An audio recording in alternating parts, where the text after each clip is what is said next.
你这个车不需要换机油，你去别的修理厂看看吧。小兰，依依好像要跟客户吵起来了。我去看一下。依依，怎么了？这是客户自己带的机油，他这是电动车，不用换机油的，我已经跟他说过了。哎呦，你们会不会修车？我这是混动的新能源，又可以用油又可以用电。师傅，不好意思啊，他是我的学徒，有些车他也不是很了解。哎呦，这事儿弄的，我自己带的机油，在你们这到底能不能换？可以的，不过要收50块钱的工时费。行，要那个钥匙给你，你给我换一下。好。还有机油。好。你们这有没有那个燃油宝？有的话给我加一瓶，我在那个加油站忘加了。有的，等会儿给你加。倒，师傅往后倒。好，停，可以了。这个月是我做保养最多的一次，其中自己带机油就已经有3个了。依依，你看，这个新能源是有发动机的。我看绿牌不都是电车吗？没有发动机的。我来教你如何识别哪些是电车，哪些是油电混合的车。这个浙 B 是浙江宁波的牌照，主要是看后面的这个字母 F 代表的是油电混合的车。如果这个字母是 D， 那就是纯电的车。哦，那我懂了。先把车顶起来，把机油盖子先拧掉，等会儿机油会流得快一点。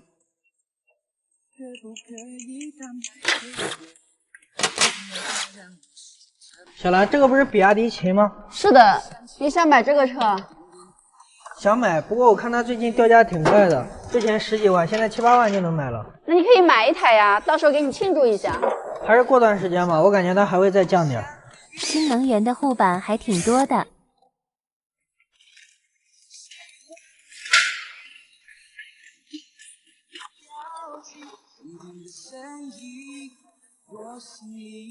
这个机油好黑呀！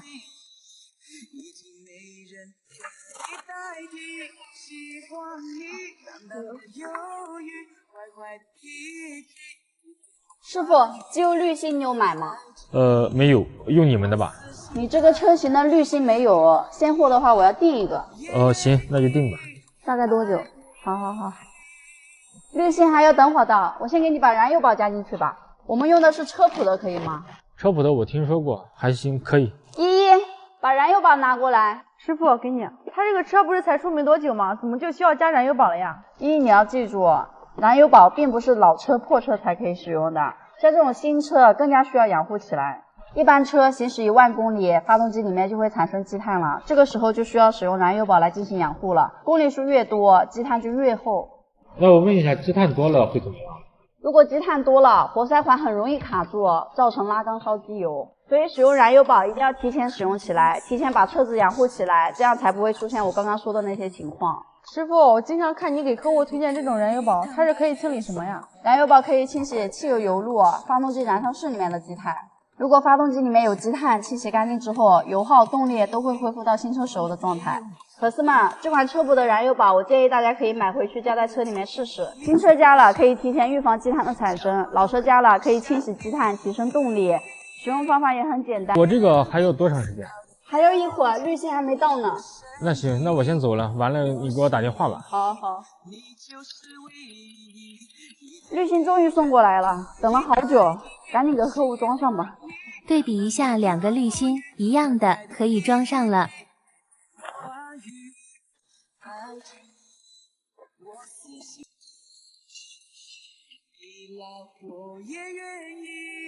这是客户自己带的机油，有3升，都加进去。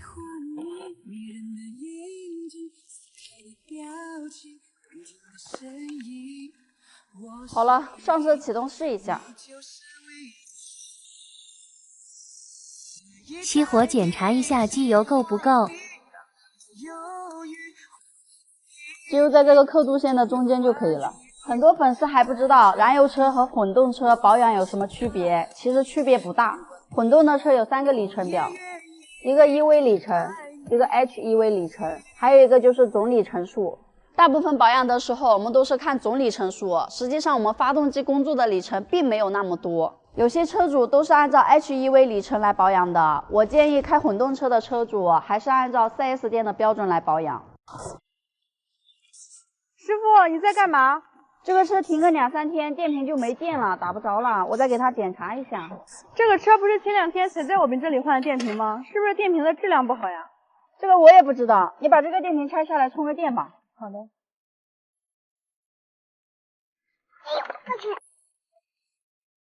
再给它换个电瓶试一下。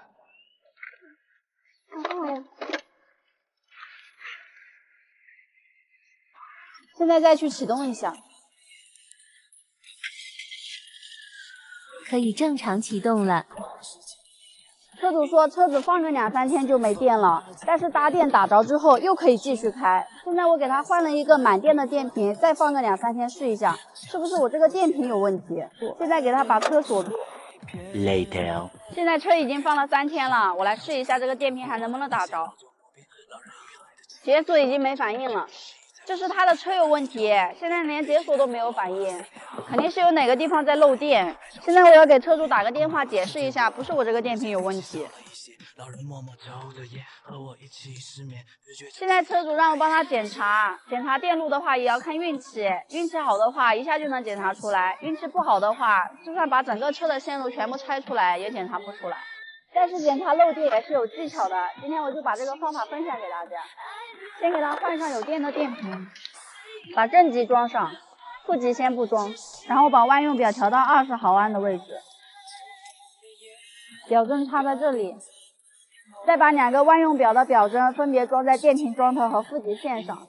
我们现在再把车门锁上，把机盖锁上。我们再看这个万用表的数值，正常锁了车以后，这个数值会慢慢下降，下降到 0.05 以下都是正常的。我们多等一会儿，让车上的模块多休眠，看一下会不会降下来。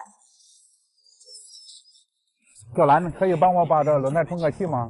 怎么是你啊？可以的，你往里面开一点吧。什么时候换的这个车呀？我去年换的。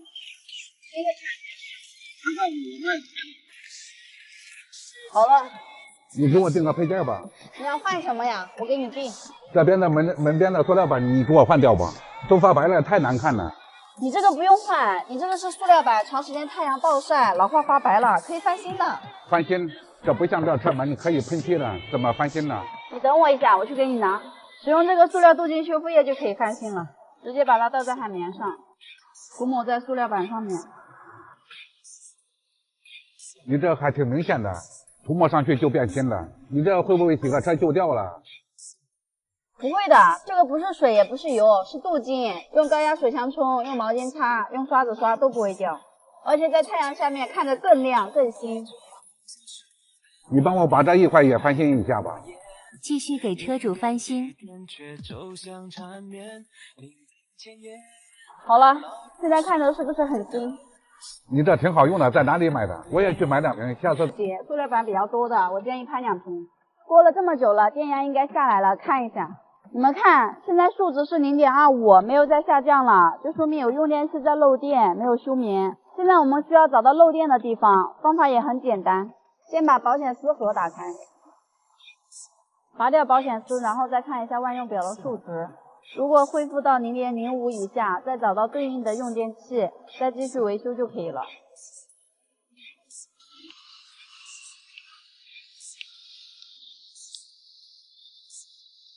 外面的保险丝都已经拔完了，没有发现漏电的。再检查一下车内的，把车门锁上。车内保险丝一般都是在方向盘的下面，它这个车是在这个位置。现在我们用同样的方法再检查一下里面的保险丝。里面的保险丝也没有问题。哎，它这个行车记录仪为什么锁车了也不会休眠？我感觉是这个行车记录仪在漏电。我把插头拔掉，再试一下。现在再去外面看一下万用表，降下来了 0.05 是正常的范围，现在已经没有地方再漏电了。现在问题是解决了，但是这是我花了3天时间才检查出来的问题，该怎么收费呢？哎，不说了，先给车主打个电话，跟他说一下情况吧。大家好，我是小阿兰，以后这个车就是我的房车了。前2天在车上安装了一个柴暖，温度能达到100多度。今天我要把这个内饰再改一下，这个顶棚当时是修复的，有些地方坑坑洼洼的，很不好看。而且这个车里面的空间也比较大，上面的这个阅读灯也丢了，而且也比较暗。我想把这个车顶再刷一遍腻子，看着会平整一点，所以我就买了2个 LED 的灯，还有一桶腻子。把这个 LED 灯拿出来看一下好不好安装。就2根线，一根正极，一根负极，电压是12伏，连接车上的电就可以使用。我还是打算装在原来的位置，先比一下位置，等会儿在这里切个洞，有28厘米，画好位置就可以切割了。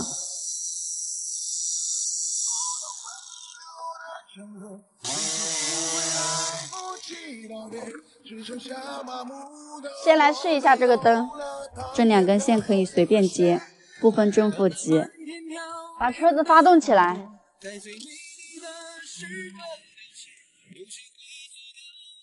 还可以，这个灯挺亮的。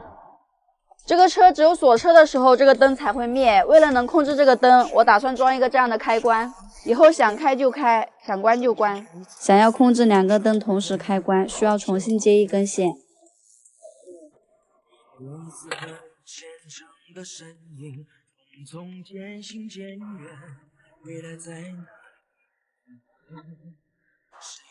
接头插上，卡扣卡好，这个灯就完成了。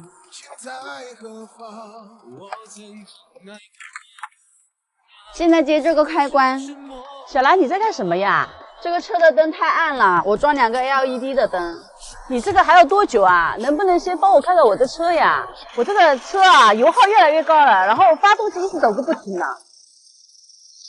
火花塞、喷油嘴都检查过了吗？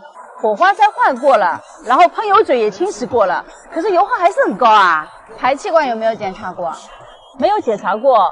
排气管也会影响油耗吗？当然啦，如果排气管堵住的话，是堵3元催化，不仅动力下降，氧传感器也会受到影响。氧传感器是控制喷油量的，所以油耗也会变高。如果堵得严重的话，还会影响水温，它的水温也会升高。那你帮我检查一下嘛。把氧传感器拆掉就可以看到了，然后把内窥镜塞进去。你看你的3元真的堵住了，这些白色的都是积碳，已经堵住了60%-70%了，所以3元肯定不会通畅的。那你帮我换一个吧，我上个月就要年检。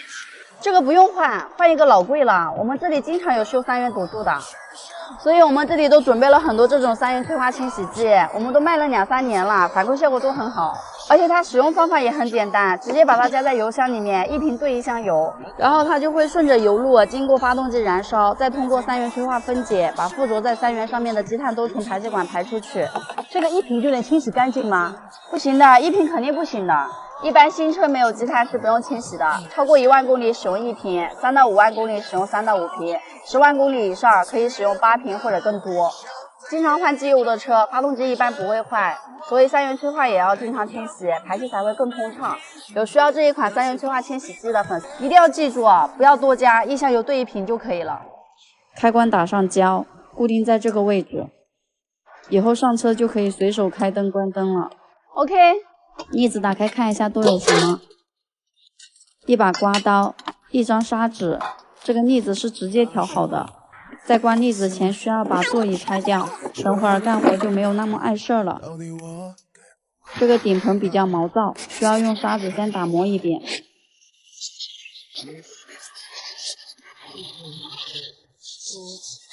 打磨好就可以关腻子了。小时候我天天玩泥巴，长大了玩腻子，这个还挺稠的。小雕，给你一盆，我们一起刮。哎呀！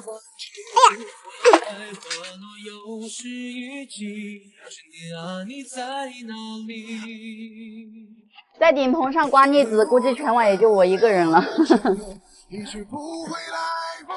灯还需要先拆掉，防止刮腻子的时候粘到灯上。腻子我买的是一整桶，有个40斤，刮的有点厚，也不知道到夏天的时候会不会裂开。